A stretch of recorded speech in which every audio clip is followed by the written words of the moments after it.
Like, these are all players that can get back to that level. Yeah, they certainly can, and if they were all able to do so at the same time, they would be fearsome indeed. Let's speak more about Huni. You can see this guy streaming, you can see this guy playing in solo queue, and he is still a monster. You know, he's very good mechanically, but it has been the decision-making, I think, more than the individual ability that is often questioned. Even when he puts himself in a good position, sometimes overreaching, feeling like you need to make something happen, unless you're far superior to your opponents, it is going to be easily punished. Well, this will be the fourth different lineup here for OpTic Gaming. This is Dardoch with the, again, sort of intended or LCS or whatever bottom lane of Arrow and Big together. And I want to see how competitive this side of the roster looks here, as Crown has been the one player to start every single game for OpTic so far this year in game number 10. And it is interesting because Dardoch and Meteos, I think, are two fairly different junglers. Dardoch people look at as this guy who's going to be really, really aggressive, who is more hot or cold, whereas Meteos is kind of more of the guy who's going to try to play for consistency. He's going to try to play for farm, play around vision control and objectives and all of that sort of style. So we'll see if having Dardoch in the lineup here can get things going for them, as I did think that Crown looked better in the first 2 weeks alongside Dardoch, so that is certainly one area it felt like things were working. Yep.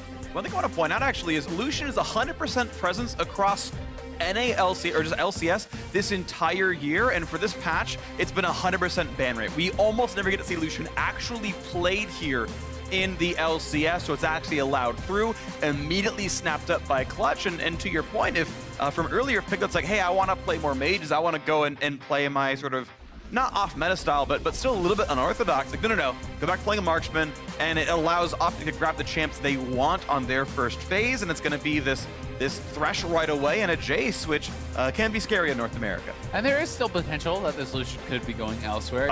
He infamously has played some Lucian top games. Certainly are expecting Lucian Braum to be the bot lane duo, though. As you say, it has been far and away considered the #1 marksman. OpTic may have a bit of a plan of their own in how to answer it. The Thresh did come out. We'll see if the Jace wanted to go bot or something along those lines, so try to match power for power down on the bottom side. But that's the other thing with Clutch, is they do have some of these guys who are really kind of known for their picks. The Alistar was amazing from Vulcan, made some huge plays yesterday. Cassio is Huni's best champion, in my opinion. He was fantastic on it yesterday, and it's his best solo queue pick. So they're taking away some of these individual picks that these guys are so good at, and that is going to leave some of the generic power picks up.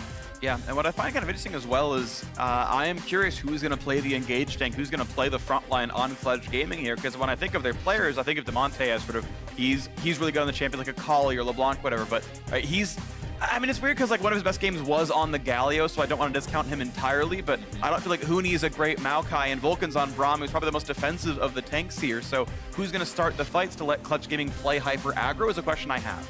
Yeah, it's interesting, though, because at the same time, while a lot of people would not think of Huni as a tank player, his SKT days did actually involve a lot of tank play. Yeah. And there are still certainly playmaking tanks, such as a Poppy, right? And I think things like that may more fit his style. We saw Impact yesterday playing something along the Silas lines, where you can go these kind of tanky AP builds, and I think you can fill a similar role. But we'll see who is going to fill that role, and you know, it looks to me like Clutch is trying to bait out a Scion pick from Dokla, maybe. You know, when you do see that there is double top lane bans like that, and Scion is kind of conspicuously off the ban page, but it could just be that Jace is going top and Zoe is mid, and the solo laners are already decided. We have to kind of wait and see if it's going to be flexed around. Sure. The nice thing for OpTic here is they can pick their jungler at the beginning of this next round and simply wait to flex that Jace between Arrow and Dokla as the two roles he's really going to go for here. There's the Ezreal ban I was waiting to see, because OpTic clearly have the makings of a poke comp here. Thresh can bring you out. Jace and Zoe obviously have the long-range poke, so Ezreal cannot round that out here, so instead it will be... are they actually going to pick Kai'Sa here right away? Again, they don't need to rush this one, because I think it's worthwhile to pretend Jace might not go top lane and just give Huni the guaranteed counter pick. Yeah, it is a little bit weird when you are doing that, but the reasoning that I generally think there is for a pick like this in this order is simply, you're saying, okay, Dardoch has a very non-standard pick, or he has a pick that is contingent upon what else the other team is going to play. Okay, if two more squishy picks come in, Rengar, right? If some tanks come in, okay, we're team fighting, Sejuani. And I think that makes sense, you know, when you are looking at it like that, but it does give up the idea of having any potential counter pick on the other side. And you can end in a situation where if you pick red side and you're sitting there and you get no counter pick and your special jungle pick doesn't get to come out, well then you just had a draft disadvantage. Yeah, you ended up exactly. They ended up picking around you pretty well, and I do like what Clutch Gaming are picking up here, though. By the way, right there's that Malphite for Huni, right? There's the engaged tank to knock down the poke. Syndra's probably the most engaged, focused million you could have found. Again, Galio could have worked with Nocturne, but now Clutch have found the way in. So Clutch, this poke might get turned around pretty quickly, and we already know Jace is stuck up there in a Malphite, which does not feel like a good matchup. And I feel like now, if Dardoch does not bring out some sort of magic damage jungler, then Malphite has such a good time up in the top lane because you're itemizing against Jace. You want to stack armor. Okay, it's Jace jungle. It's Jace jungle. Okay. That was the flexible part. We've seen Jace jungle in Academy. We've seen one on the LCS stage as well. So it's putting Jace down there to bring in the Malphite so that they can pick up one of the hardest counter picks possible in the Vladimir, and that's the style coming out there. Yeah, and this is really, really smart. I think how they actually flex these picks around. You know, even Huni clearly thought, okay, well now it's for sure the Jace. So I do think that they were able to really outsmart them, flexing again another time. Because now not only do you have a physical damage jungler as well as the magic damage top, Huni is going to have to be in. This is such a miserable matchup. This is really, truly one of the worst matchups you can play. It feels like in top lane. It's one of the worst.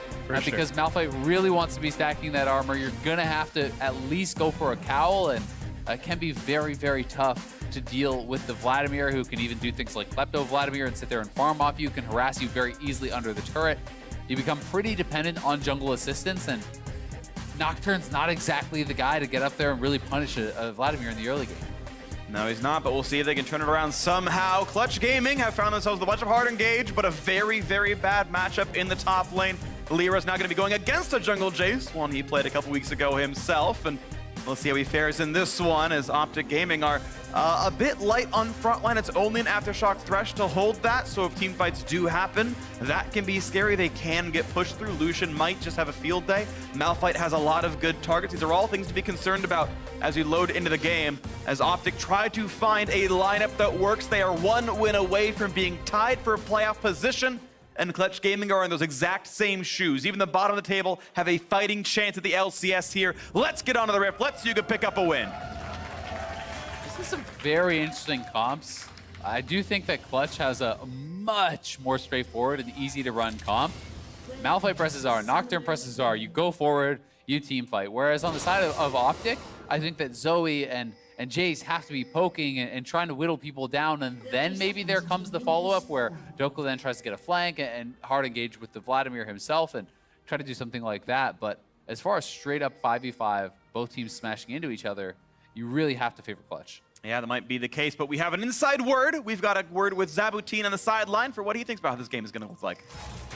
Thanks, guys. Zabutin, we see that you've subbed in Dardoch for Meteos today. What was the decision behind that? Josh is bringing a lot of, Dardoch is bringing a lot of different options for the team in draft and in game.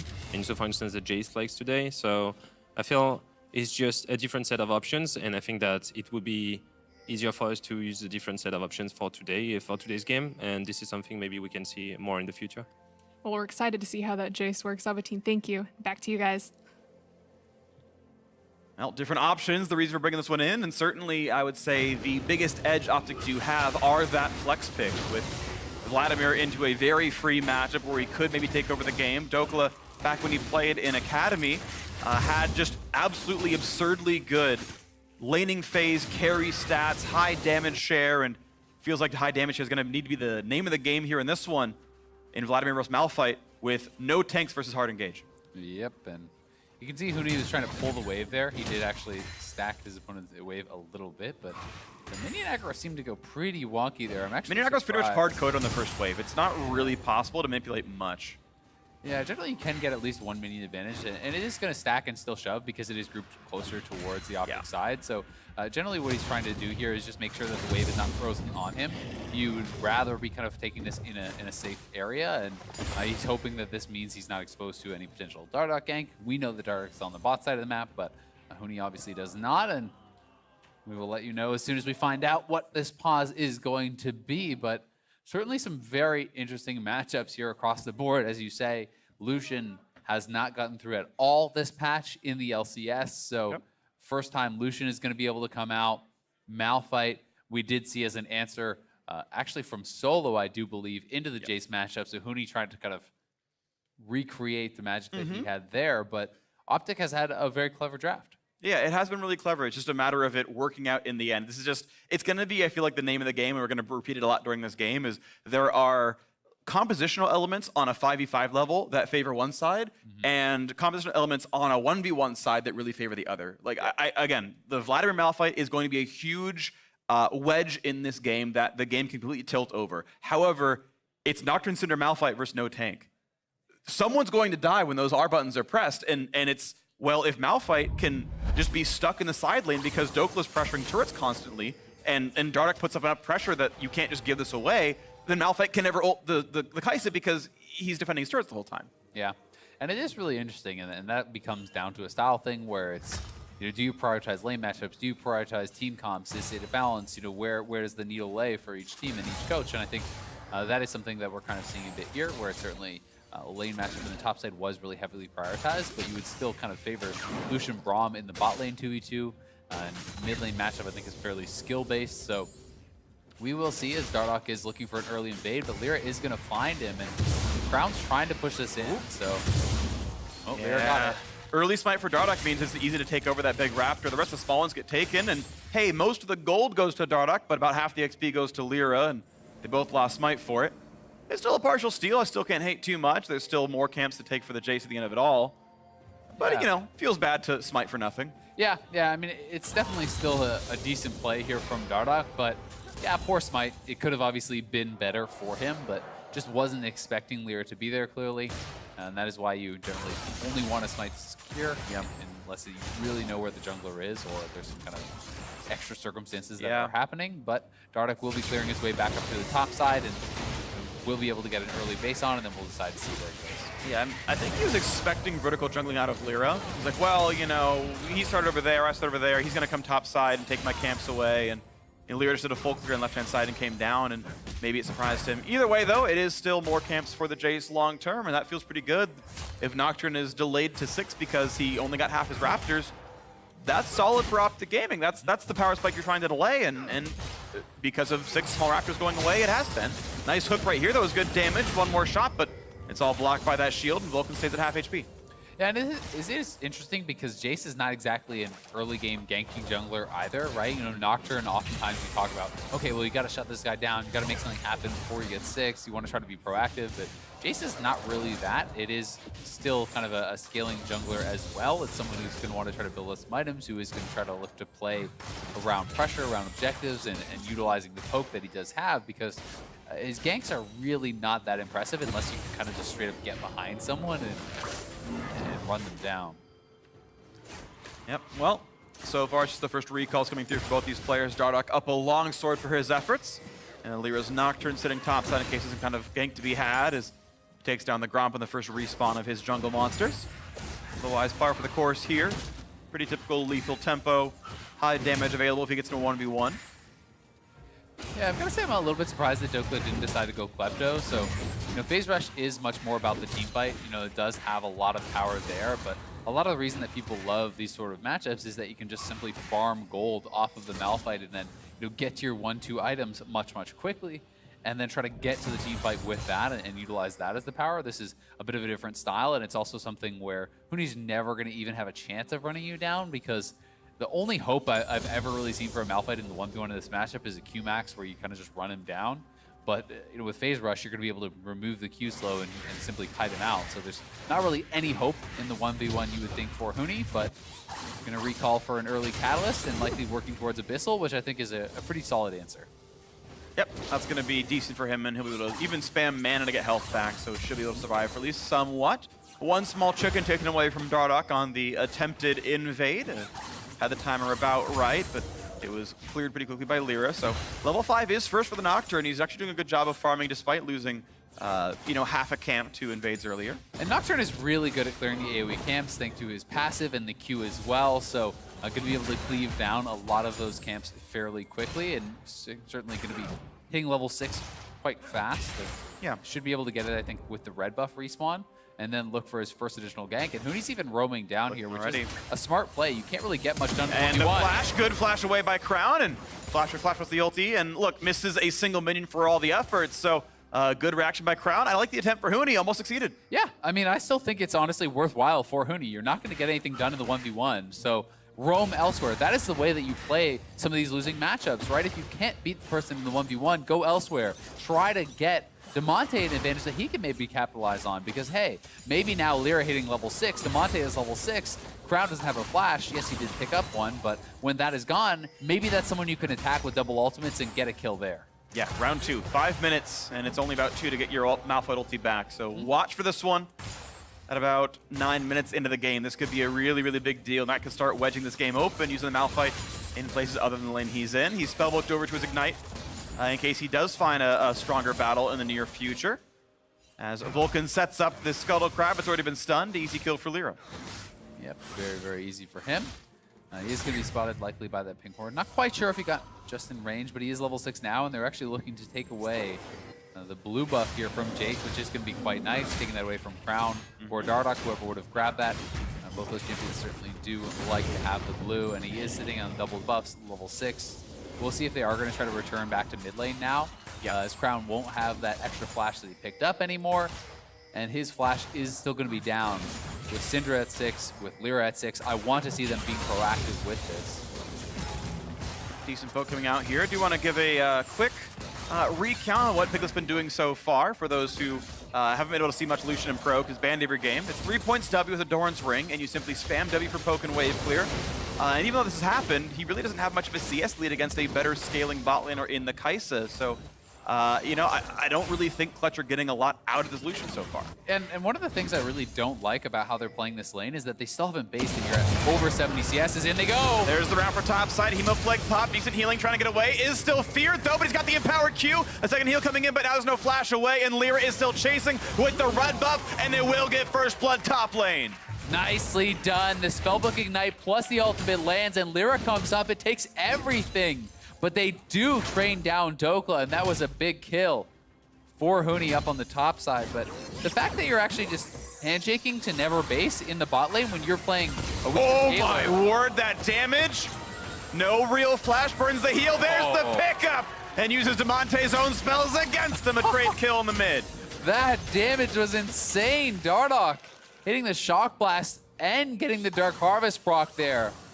Just knocks him down. We can see this one more time as Huni is on the Ignite, knows that Lyra's in range, hit the ultimate, brought the Ignite right off the bat, so the healing is going to be reduced, but it was a good job here, honestly, by Dokla. Hits the double ult, lands the empowered Q, but is just going to get trained down as Lyra flashed in. The cooldowns are too long at this stage in the game, and then the trade kill back here on the top side as Crown lands a really nice sleep into a Shock Blast that just obliterates him.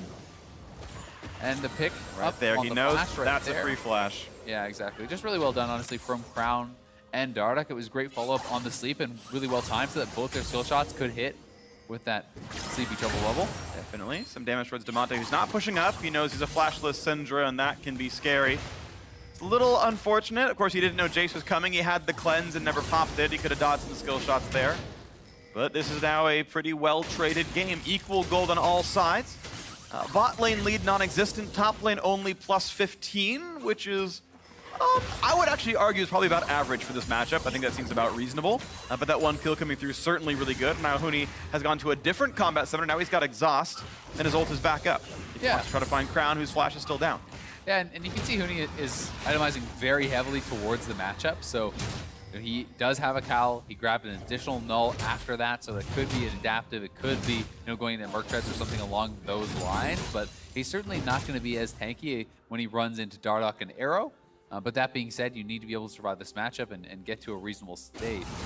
And Huni's certainly doing a good job of that. I think his initial roam to mid lane, forcing the flash there was great, and then pairing up with Lyra to get another kill was still good. And Lyra has his ultimate back, so does Huni, so there is a small window where they could look for Crown, but I doubt they're going to be able to find it because Crown knows they're around. Well, there's a bubble.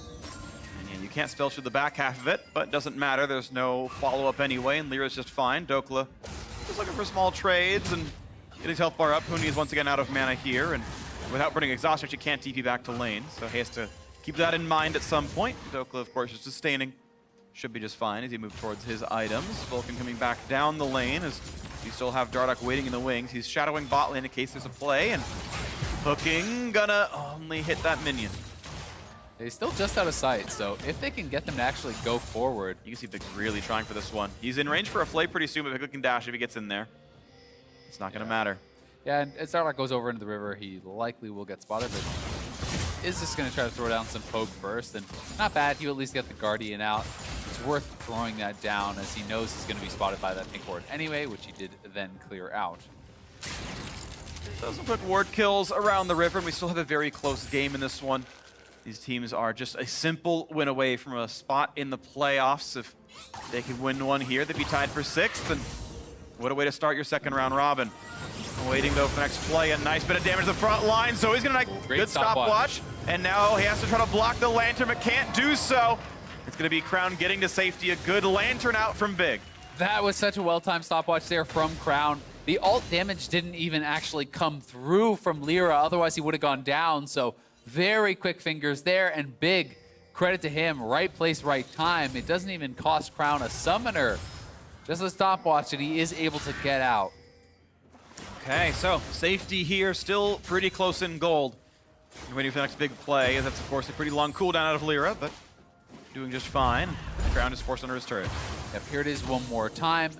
Lyra sitting around. They are able to land the initial combo. Scatter the Weak comes through. Ult comes out, but he stopwatches before the ultimate damage does come down. Really valuable stopwatch there, and then able to get out before the Fear Leash comes through. Yep. Great positioning from Big. Yeah, and even with the control ward that was put down by Lyra there, it was, of course, Crown able to get the part of the model he needed that wasn't attacking a ward, and yeah, that's good damage towards Damonte. Yeah, Dardoch being pretty annoying with that, just kind of showing up mid lane, throwing down that shock blast. Able to knock him down pretty low here, now back up to the top side as Huni is doing well against Dokla. Remember, Huni has no MR. Yeah, no armor. Sorry, armor, yeah, I know what you meant, of course. He's building for the Vladimir, which means actually for now, Dardoch can have a decent chance against him. Burns the Spellbook heal just to get himself some distance and put that thing back on cooldown, and actually pops Sunny Fruit for Huni. Thanks, Dardoch. I guess they were old teammates, so he's like, hey, bud, how you doing? We're both down here, but hoping to get the win against his old friend. And Huni's cycling through a lot of these Spellbook summoners so far. You know, has worked through the Ignite, the Exhaust, now the heal. He's going to be getting that first round of completion pretty quick, and as you get through that, the cooldowns get shorter and shorter, and you can really start to get more and more access to summoners, which is going to be great for a playmaking champion like the Malphite. Every time you want to go for an ult, it's an easy way to get one of those summoners in and get that use out of it. But for Clutch, it's really, to me, just still about playing around the ultimates. Every time Lyra has his ultimate, every time Huni has his ultimate, I want to see this team being proactive, getting out there and trying to get things done with that, because that is really the windows in which you are so much stronger. When you're comparing a Nocturne to a Jace, it's all about that ultimate. Unless you really think that you're just going to win late game and you don't need to play aggro, they're going to get a nice chunk in the mid lane yet again. Sometimes people just play risk averse. I agree, these fights could be had. Oh my gosh, the damage! Crown! The king of the mid lane takes one out, and Big finds a hook on a Vulcan as well. Suddenly have to pick up 2 kills in lanes. And you could see the frustration on Damonte's face there, head in hands, as he gets solo killed by Crown. Just a straight up outplay. He knows he was the one who had the advantage of the start. They forced the flash with Huni's roam, and Crown has been just a beast in the mid lane now. Damonte visibly frustrated with that kill. Clutch Gaming might be a team really based on momentum, and it's going away from them. This is an uphill game for them now as they move towards the mid lane, but this is all summoners up on Crown. And that's Big is there again. Yep. Now Moby's Thrash, he's doing a really good job here. He's got one of the kills in the team. Top lane outer is felled for the efforts of Huni going to the mid lane yet again. And maybe it's not a lot of CS, maybe it's not a lot of kills, but there is a gold lead and a turret lead in that top lane. Yeah, and the initial chunk onto Damonte has him very, very low, but he has Cleanse and Flash. Just everything connects. The Cleanse even gets wasted there from Damonte, as I think that was a bit of a panic summoner. He'd gotten hit by the Q, nothing to cleanse there. Clearly very frustrated with his play. Knows now you have the Cleanse, and that's down too, so if you get hit by another sleep, you could just die again. Yeah, part of that misplay is I think Damonte also knew, like, he had flash up. He saw the E coming. This was definitely a player of his skill, could see it coming, could have simply pressed the button, and just, it's a misplay, and look, it happens, and it feels bad, and he knows he could have done better. This time he does dodge the Q, this time he does dodge the bubble, playing more to what he expects of himself. And Crown, certainly having a really good game here in those early weeks. I think Crown had been extremely impressive. These last couple weeks, there has been a lot less talk about Crown and his individual performances, but off to a great start here once again, and in a position where he could be huge in this game. There's a lot of good targets to poke. Yep, just a little chunk down on Damonte here, and just saying, hey, have some mid pressure, have some more mid pressure, and slowly but surely, it's looking pretty good for OpTic. This bot lane turret has barely really taken damage, maybe at 2/3, which with equal farm is still not what you want out of Lucian versus Kai'Sa. Yeah, really not any advantages there, and Vladimir has certainly gotten the advantages in the top side. Got the first turret solo, up 20 CS, despite getting first blooded. They're looking for another kill on Vlad. Okay, well, he is down into the pool, but coming back up now. This could be the fear, the nice knock up there. It's gonna be a chain of crowd control, and you can't even pop the Q anymore, so Dokla taken down to the 2-on-1, same as last time, but it's the only kills Clutch even have. Yeah, Huni even using the Ghost to just be point blank, so there's no way Dokla could actually flash the ultimate there. So hard to react when he's already right on top of you like that. So Lyra and Huni do combine for another kill. But you have to wonder, is it the right place to be going? Malphite is going to get stronger, but at the same time, he's probably never going to win against the Vladimir despite that. So, when you have Lucian here just kind of farming against this Kai'Sa, Kai'Sa's already on the IE, going to be working towards the Rage Blade, should have the Q evolve with the double pickaxe build. So, not really much going for Clutch on the bottom side. Yeah, it just feels like, I guess, where they can do it. It's the lane with crowd control against an isolated champion, so I guess it's where they're looking. Yeah, Big just feels like he has just been roaming around pretty much the whole time, and they're just leaving this bot lane in isolation, farming. Big has constantly been hovering around mid, being ready to protect Crown from any potential attacks. Trying to secure vision from the river and trying to get deep wards as much as they can. They really are trying to track wherever Lyra could be and shut down any potential Nocturne ultimates. And they've been doing a pretty good job of it, but Lyra has had a couple effective ones and is going to be working towards the Black Cleaver, a very CDR-heavy build there. And you will be at 30% with Cleaver plus Warrior, which is going to set you at a nice, short ultimate cooldown now that he is level 11. That'll be fun. Get those spells out, try to kill some people. That's Point true. of League of Legends, press your buttons while clicking on your opponents. Tends to go well. That's my style. Press your buttons. Shout out Atlas. Either way, back in the mid lane as blue buff is grabbed up on both these sides. Thank you, junglers.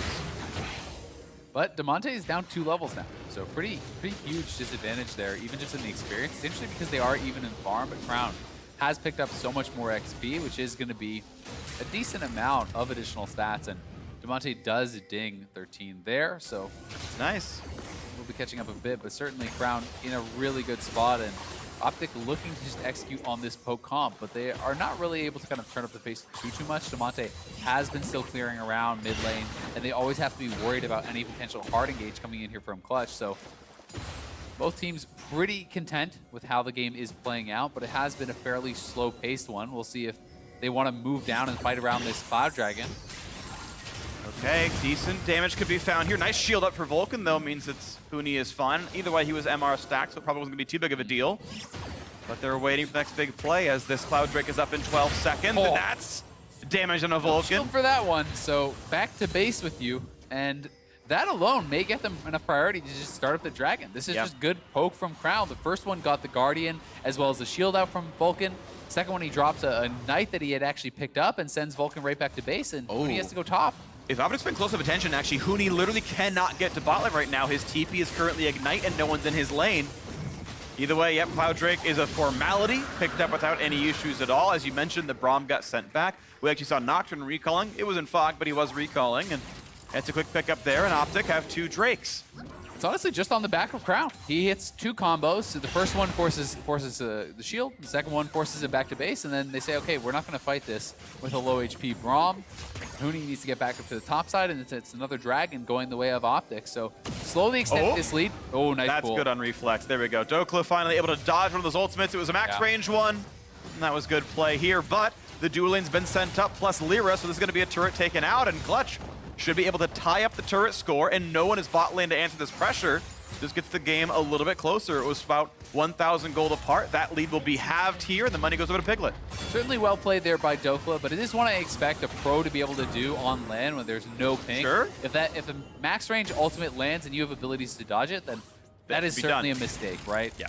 But the flash Malphite ult is certainly a lot harder, or a point blank one is very, very hard, and that's where it does get a lot more tricky. But if you cannot consistently force summoners, then hey, if you come to a team fight, everyone has their flash available, all of a sudden it can be very difficult for Malphite to really get a good target and be able to connect with that. For sure. Well, look where people have sent now, as Arrow is top lane, and this is a bit scary to be in because both turrets are gone up there, so it's a long runway for a Nocturne or a Cinder to chase you down in. And even Illusion, he probably still feels pretty good about that 1v1. 2 completed items, no Rage Blade yet for that Kai'Sa. Dokla spots Huni again and can't even break the shield on a Q anymore. Ignite is used, and suddenly Dokla's at half HP. He knows Huni could have the ult up available as well, so he's got to watch out for that one. Empowered heal comes through, but they're trading blows, and Huni is feeling a little bit more comfortable, waiting in case there is a dive. But the mana pool's big enough, he's spamming Qs and keeping Dokla at bay somewhat. Yeah, he's doing a good job, but you know, at this point in the game, there's a max Q and max E here for Dokla, and the Ignite is really what kind of chunked him out a bit. It's going to be very hard to ever get enough damage down yourself to do it. With Lucian now sneaking down here into the bush and Lyra around, they can go. There's the hard engage. Dokla pops the ult, channels the E. Here's a chunk coming out as well, trying to dodge from the culling, and will get healed from the ult, so now they're re-engaged, and suddenly Vladimir is too tanky to be killed off. Dardoch gets one, pops his stopwatch, and they can't even block the lantern. He gets away to safety, and a Flay catches Lyra. He has flash. Does he need it, though? Waits to burn it, finally does. Now Crown on the top side in a 1 versus 2. Not found just yet. Dardoch low. Huni gets the shot flash, but still dies. 2 for 1 overall. OpTic might choose to keep fighting, but Kai'Sa is free farming top lane, so they're happy to take that push and take the extra kill. And Dokla gets a shutdown off of Huni there as he picked up another kill onto Dardoch right before he goes down. So certainly a good play there from OpTic. They're not quite able to burst out Dokla. Dardoch was there very quickly, and again, big, right place, right time. This guy really has been everywhere, following the action so incredibly well. It's paying off for the team as second solo turret knocked down there by Dokla. Yep, 150 extra gold above what the kill would normally give goes over to that Vladimir, plus 450, and as the outer turret is taken and the top lane is shoved all the way in, they can now spot Lucian in a defensive position. And it's the farm and farm and farm. Let's watch this fight once again. Dokla back at full HP. Yep, Dokla stepping up. That is a really hard one to actually react to. The culling not quite on point here from Piglet, though, is only able to land a couple of the bullets and then pretty slow to actually cancel it. So they could not finish Dokla off. Plus, there was no ultimate, or sorry, Ignite to actually negate the ultimate healing there from the Vladimir. And then his crown roams down. Big was certainly first to the play. And Huni just barely able to trade one back. But OpTic just faster to react to these plays, and it feels like Big, for the second day in a row, has been so effective. Yesterday on the Tom Kench felt like he was very, very good. Today again on the Thresh has been everywhere. He has been. It's weird because the KP is only 2 out of 5. That feels low, but 2 more of those are saving someone who would have died. Exactly. And so it's almost fraudulent calling it only a 40% KP right here. Either way, though, mid lane will still fall, and the objectives are still being traded equally. The game only 1,800 apart. This is certainly within reach. I know it's OpTic making more of the good plays, but Clutch are holding on pretty nicely here, and this is certainly within reach as Dardoch will grab the blue onto himself, and we position up for the next major objective. 30 seconds to the Mountain Drake. Dokla able to play so far forward, has the TP up, getting big chunks off this turret, knocks it down already. Yeah, it's just so tough because who do you actually send to answer this guy? He'll 1v1 Damonte or Piglet pretty easily if he gets on top of them. So Huni has to try to be there to answer, but Huni can't actually threaten him unless Lyra is there too. And then even if Lyra shows up at a certain point, maybe the Vladimir can survive as he now has a stopwatch. So it's just such a tough matchup, and they're trying to deal with it, but it's kind of this ticking time bomb, and we'll see if Clutch can force fights around this to try to get some neutral objectives, try to get something done. Nice little shock blast there. A couple seconds ago, Dokla was highest gold and the second highest level in the game, and with the mid pressure, Clutch can never even run down towards the river, and the 3rd straight Drake is picked up for OpTic. Turret damage actually pretty useful considering they are trying to split the team apart and let Vladimir split push. Mountain Drake will help them knock down those turrets a bit more easily, and that actually will pay forward based on playstyle. And if you're sending Vladimir bot, which is what I'm expecting, the top outers are both gone, right? So you send Vladimir bot. If you send 2 to 3 members down to try to kill the Vladimir, well, guess what? Double Mountain, the Baron is available on the top side of the map. You could lose that very easily, so that should be the game plan here from OpTic. Split bot very aggressively with the Vladimir. I'm not even sure they can actually 2v1 him anymore. In fact, I think I would bet on him in a 2v1 against Huni and Lyra. He's sitting on stopwatch plus Zonia, so he has double stasis. I don't think they're going to ever have enough damage to really kill him off. Well, they can see them try as there's 4 in the mid lane and 3 defenders here for Clutch Gaming. And what you're going to see is Dokla will take some damage and Huni will throw these Qs out. And then Dokla will wait 1 wave, Q 4 times, be back to near full HP. And Huni's health and mana doesn't come back nearly as fast. That's going to be sort of a repeated process here. A quick sleep, puts up the shield though, so he will block all the damage, but that cooldown is pretty long. And now he's on reduced power here, Vulcan. Once again, this fight in the bottom side, but Dokla Q's back up to above half HP, and as long as he has minions to farm off of, he'll be okay. But right now he's at half. And that's something that he has to kind of play around, because here comes the Nocturnal. Here comes the attempt. He's going to run off to the side, and he's going to be too low on health. He's already feared off. This will be an easy auto attack, and Dokla will actually drop, staying at half HP and sitting around. But here comes the counterplay. The push towards the top side. They know the jungler was seen in the bottom lane. Let's rush down the Baron. There is no possible smite. Big tries to buy some time. Smite should be a guarantee. It's indeed picked up, but now the team fight happens. 2 quick kills already picked up for Clutch Gaming, and make it a 3rd. And now it's only 1 left alive, as despite Baron being killed, it's 4 kills for Clutch. Yeah, OpTic just completely fell apart there. You have Zonia, Stopwatch, and Pool. None of them are used to actually negate or immune the Nocturne ultimate coming in there. He completely bungled that play. And then on the other side of the map, they're trying to force this, but Huni didn't even blow his TP, so it's a teleporting Nocturne, or rather teleporting Malphite coming in with the ultimate available. So yeah, you get the Baron, but you lose 4 members. And Clutch looking very good in that exchange, pretty much closing the gold gap completely. 4 on 4, just slaughtering them inside the pit, and we can see this fight as Dokla is only at 1k, and he missed the empowered Q, so he's only got a basic one, and then yeah, doesn't immune anything from the Nocturne. Yeah, he's trying to get a full combo out first and looking for the kill, but I think that you can simply, you don't need to make that play. The whole point of you splitting bot is to buy time for them to do Baron.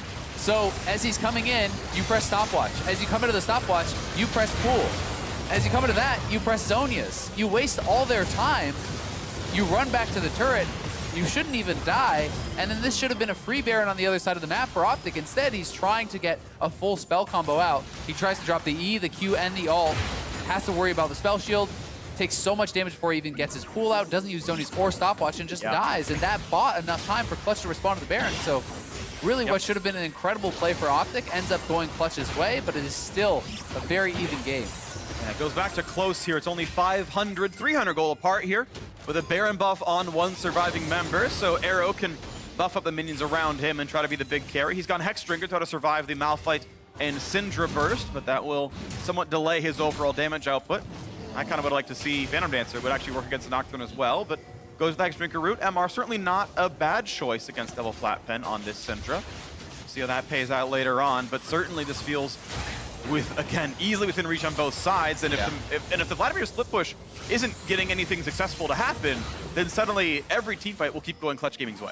Yeah, you would think so, but I mean, at the same time, if you can actually avoid the Malphite ultimate, if you're able to flash or dodge that out, then I think there's more than enough damage on OpTic's side to focus down the Malphite and maybe things start going your way. But that being said, the Vladimir split push should be going their way. That was certainly some big mistakes coming out of Dokla to actually have that turn of events, but if he's able to properly execute, he should be continuing to knock down these turrets. He's already got 3 by himself. He can certainly look to challenge this 4th, and when he does hit a Void Staff, which we're assuming is to be the 4th item, then he can really threaten to actually knock down Huni a lot faster. Sadly, that bubble goes a little bit short here, but now Big Face checking in for some wards, finds a Flay onto Lyra. Box actually not going to land, but actually gets the hook anyway through onto Lyra, so good damage dealt there. Looking for the big poke in the backside, not going to find it. Dardoch almost drops to the ult out of Demonte, but survives it just barely, and it's going to be everyone staying alive. Yeah, it looked like maybe a Kaisa Q broke the spell shield from Nocturne. Something else must have. Because the box did not hit, and he didn't use it until after the Flay, so something did break that spell shield on the Lyra, and they are able to land the hook, but nothing much comes from it. You see Vladimir on the bottom side, no one there to answer him. Clutch is just going to try to force elsewhere, but if OpTic can clear the waves, you're just giving up another turret, and it is 4th of the game going over to Dokla. That's going pretty nicely. Then that part of the split push is working. Going for the inhib. But after comes back down, so who's going to answer the Vladimir? Finally, the recalls are coming through from 4 of them. But this turret's going to be well below half HP by the time they even complete those. Malphite's now on that side of the map. It's down below a third. It won't regen much more. 2 more autos, maybe just 1. That'll kill it. And Doke with the double Mountain Drake plus the Cloud to get away takes more of the map. And look at this, Mountain number 3, just as the recalls came through, there's no answer to this one. And the neutral objectives keep going over to OpTic. Yeah, those AP champions really can work through the turrets very, very quickly. Void Staff is now complete, so Dokla certainly fully online at this point with double stasis available. And here this is one more time, so we'll try to catch what exactly it was. So the box gets dropped. Oh, the W. Same time. Very nicely done. We actually saw that there was a pretty known play happened to Reckless. The Sivir spell shield got broke, and they'd use the same combo where Kai'Sa breaks the spell shield as Thresh lands the hook, and they were able to kill Reckless in what turned into a very unfortunate game for him, but Huni will get his revenge.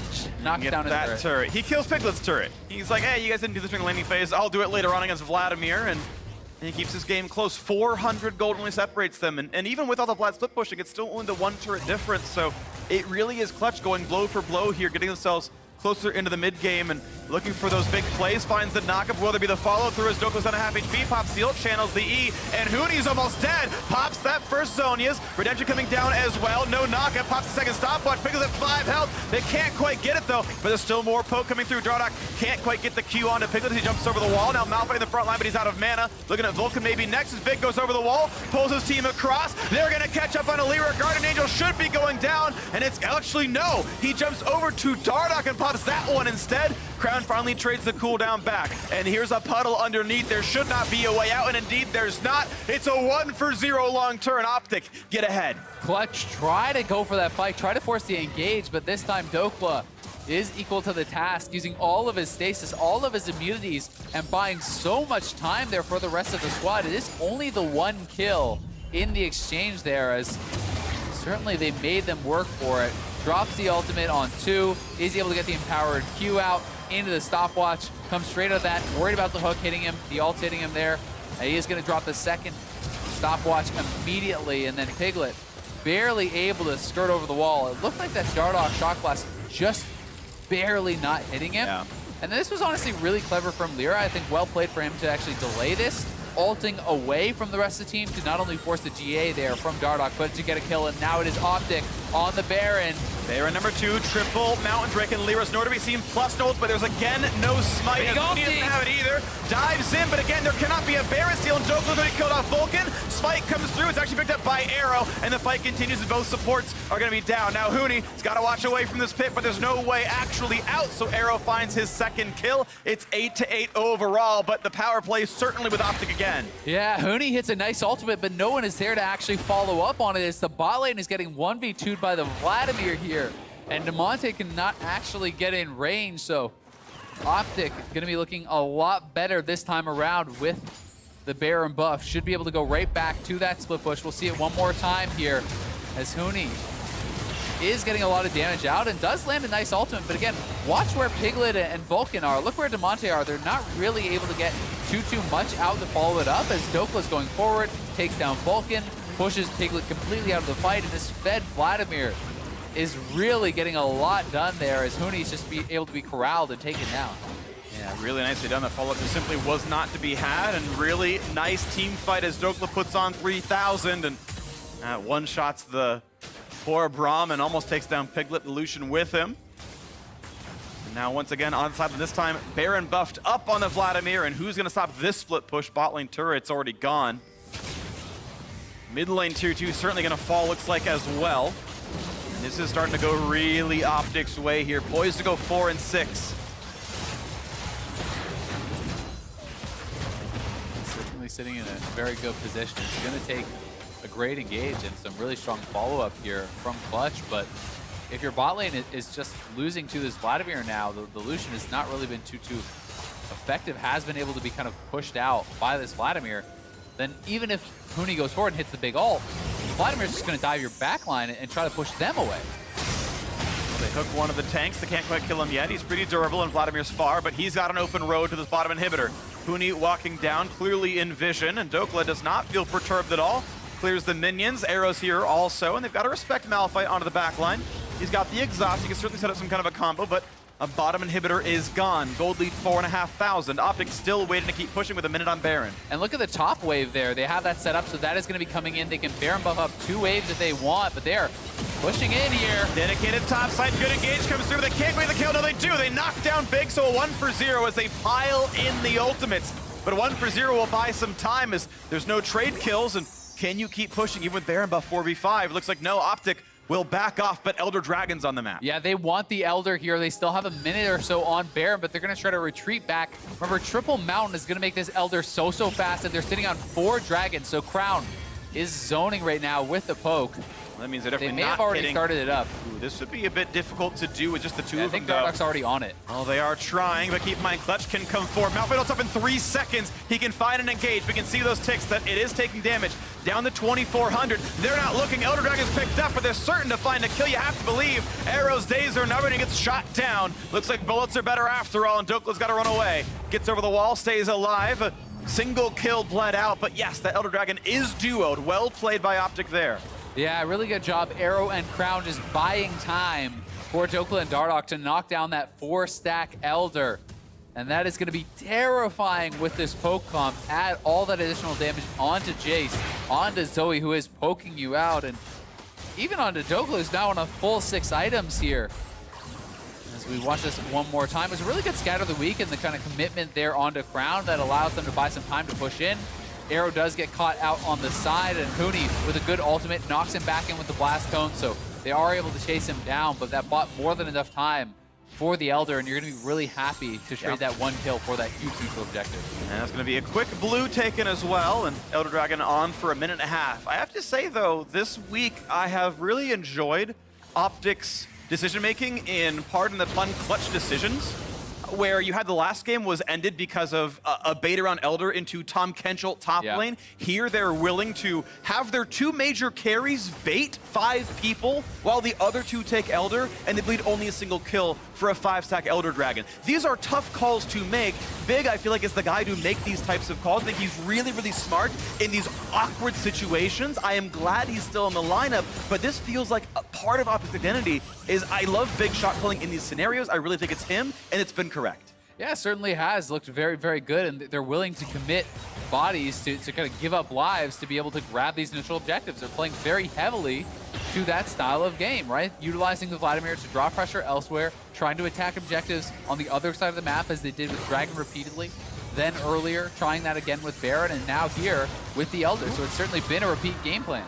Nice try by Piglet, puts Crown to half HP. I like the idea, but the lantern is already there for Big, and Elder Dragon is on for 20 more seconds. They need 1 auto to knock down the inhibitor, but they have to respect Malphite. These carries are mostly flashless, and they're not willing just yet. They finally back off. They will knock down the turret. A bubble lands, but Malphite is tanky. Mid lane under fire. Yeah, Dokla slams this thing with the elixir to help on as well, and as this buff times out, do they have to respect this fight? Is Dokla coming in, but it's all blocked by the shield. Pops the stopwatch.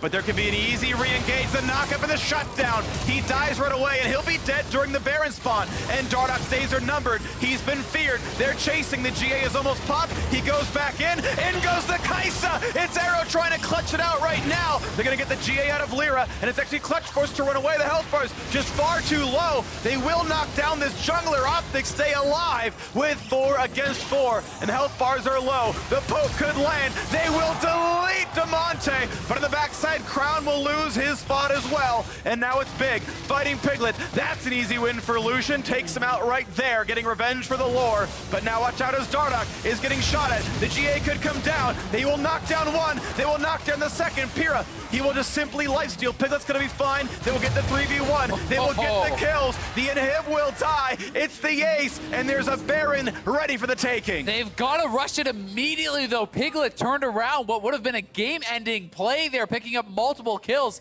but they are triple inhib. They know their only chance is taking the Baron away and stalling. Oh no, they can't do it. They can't do it. They don't feel they have enough damage, and Dokla's TPing in, so I think they're right. They're going to try to fight him here. We'll see if they can even do it. 2v1, can they kill him? The Q's not going to land. This could be big damage. Piglet does not get hit by the E nor the Hemo Plague, doing too much there, but he's so healthy, he's able to get away. Burns the TP, burns the flash. Those are at least cooldowns down. Fade stays alive. Do get the summoners. You can see how much damage this guy is doing, though. That was just the ultimate and the Q on Vulcan that almost killed him from full. The 6-item Vladimir, certainly terrifying. And despite the fact that he did get killed off in the base, he again knocked some of these members so low that it looked like OpTic was going to win out on the fight. And now they are heading to the Baron pit. All OpTic needs to do is buy time. You do not need to start this Baron. You just wait for Clutch to come to you and then you run away. Well, they're coming right now to this poor support, and Big's gonna be in a 1v5 in a second, trying to buy time against Lear, but he will certainly drop, and that could be the opening needed. It's 2 dead inhibitors, but a 5v4 at Baron pit. And look at Zoe running down the map. It's Clutch Gaming realizing they can just lose the base. They've got to back out now. Exactly, this is all OpTic needs to do. Just buy time. Let the supers push. There's 2 supers spawning per wave around here as the bottom lane inhibitor has respawned, so that is at least stopping, but there's multiple supers in the top lane. The mid lane has them pushing in as well. If they show on the map, then you start up the Baron. If they don't, you wait for the supers to push in. And OpTic are closing in on a checkmate situation. If at any point you trade Baron for Elder, either trade is better for OpTic. You either get an empowered 5-stack Elder, or you get a Baron against a useless one. And honestly, either way, OpTic would be ahead, but they're going to take the Baron by itself without the opponents around to steal. Dokla simply zones them out. The Baron is glad without any issue at all, and despite being down in kills and only have 3,000 gold, it is still a commanding position for OpTic Gaming. Yeah, Triple Mountain makes that so easy for them to 2-man. Kaisa plus Jace easily knocking that down in a matter of seconds, and now they're going to head over to the Elder, and they're going to try to utilize these inhibitors being down once more here. As you can see, the inhibitor is going to be back up pretty soon, but supers are pushing in the top side, and they're going to have Triple Mountain, the added damage from the Baron buff, and they're going to be right by this second Elder, which would just be complete checkmate.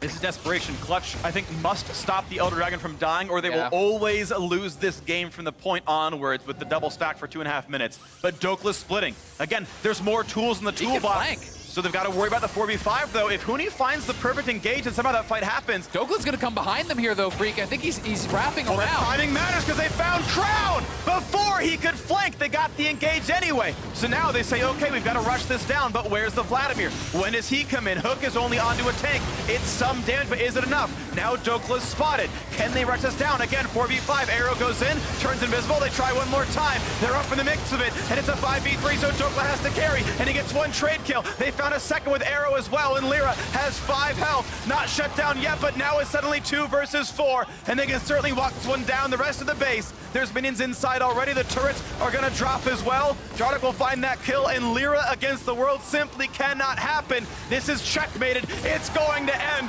OpTic will get the 2-0 week. They will take the win with the new lineup as well. This one's over. OpTic are tied for 6th. And what a fight there. Arrow going so aggressive, diving in, drawing pressure. And OpTic are able to clean it up and take the game. What a draft, flexing the Jace into the jungle, grabbing the Vladimir counter pick. A crazy, chaotic game. Lots of decisions to make around macro, where to be, what fights to take. More often than not, they were right. They spread their opponents out, and they got around the Malphite. They got the engages. Dokla on the front right there on your screen. A huge Vladimir game, lots of damage, pulled it through in the end. Yeah, certainly such an interesting game there from OpTic. It felt like there may have been windows that Clutch was going to come back, but Clutch was never really able to get those big team fights at the time they wanted them. The only time they really were able to get a big advantageous team fight was when Dokla got picked in the bottom lane. They killed OpTic as they were doing the Baron, but besides that, OpTic was running them around the map. They were always winning the neutral objective game, taking all the dragons, all the elders, taking all the Barons, and certainly felt like they were in control of this game. Yep.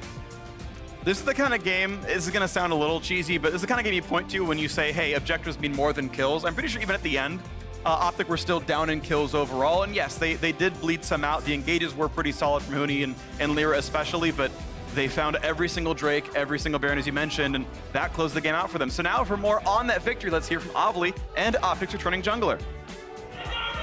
Dardoch, congratulations. You have some really eccentric fans out there welcoming you back to starting for OpTic in the LCS. 2-0 weekend for you. Congratulations. But what are you doing back on the starting roster?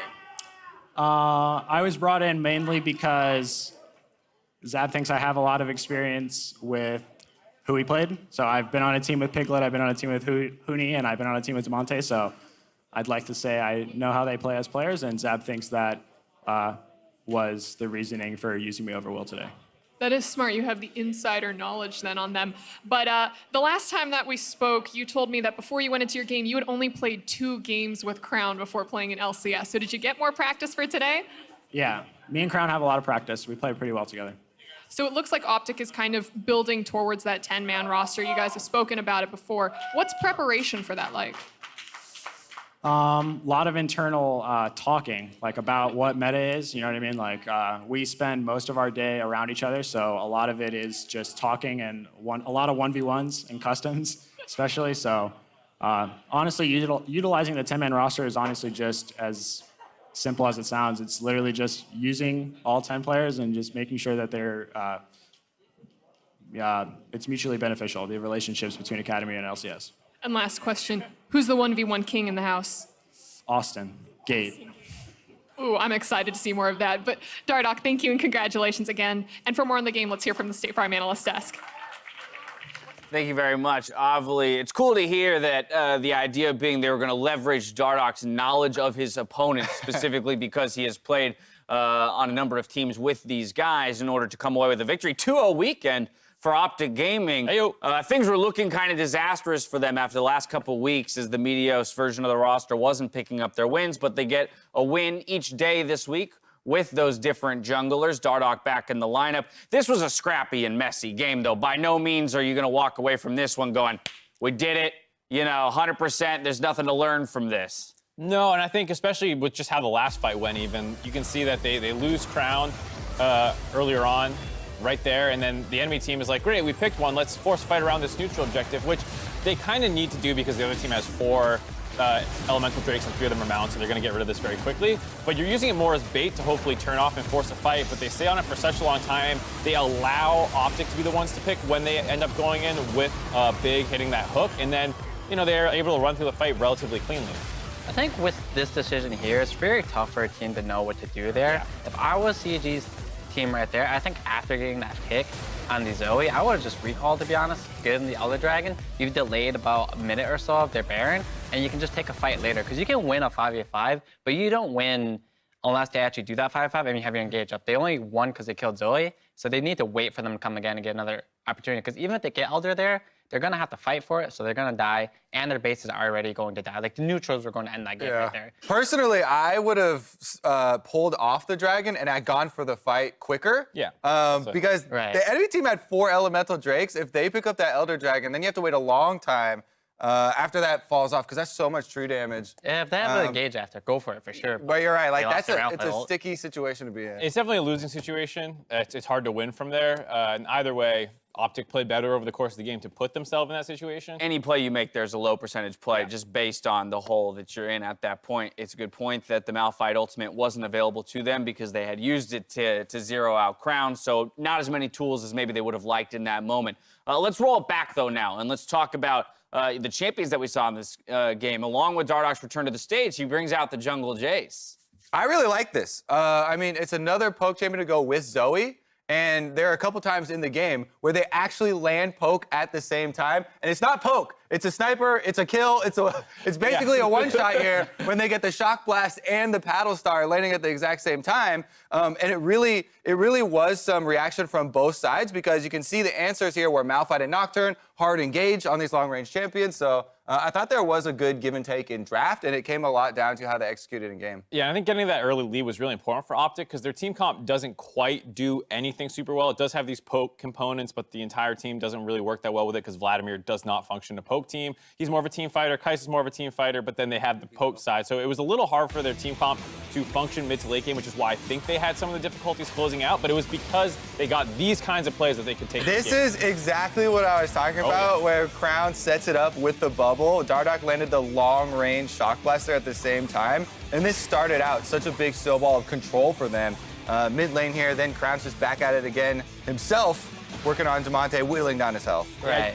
I think if OpTic didn't get these kills in the mid lane, this game would have been entirely different for them because they had the counter pick of Vladimir into Malphite top, and that doesn't really become a counter until like later in the game, or unless you camp the Malphite and dive him. So they needed someone to keep him in the game for a while, and Crown was that person. He's like, hey guys, we're falling behind, but I'll keep us in the game until you guys can do something useful because no one else on the team is useful until later. Right, and the fact that they had Kai'Sa plus triple Mountain pretty much guaranteed, like, come late game, you have the neutral objective advantage. And as we saw, that's kind of what they leaned on to actually close the game out. Very much so. On top of all of that, Jace is just yet another flex pick now, right? Now that we've seen it can go jungle from top. I told you I would have gotten out. I would have sold after the first. I know, that's what you said, Kobe. But you're still plus like 100. Yeah, right? for reference, you're still up at a 1-1 record, losing 252. Wait, scroll back up. I want that number.